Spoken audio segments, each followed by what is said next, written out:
औरंगजेब વિવાદમાં સંઘના વરિષ્ઠ આગેવાન ભૈયાજી જોશીનું નિવેદન સામે આવ્યું છે। કોઈ પણ કારણ વગર કબ્રનો મુદ્દો ઉઠાવાઈ રહ્યો છે।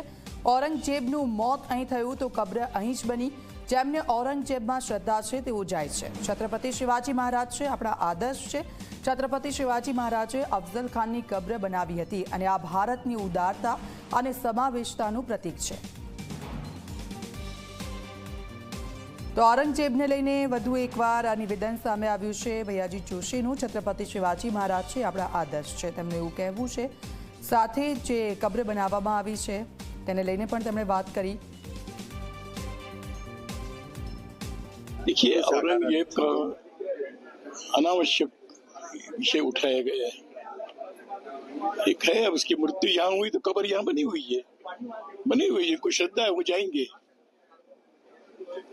हमने तो छत्रपति शिवाजी महाराज का जो आदर्श है, उन्होंने अफजल खान की भी वहां पर कब्र बनवाई थी, तो वो तो है भारत की ये उदारता की सर्व समावेशिता का प्रतीक है। वो कब्र रहे, जिसको जाना है वो जाए।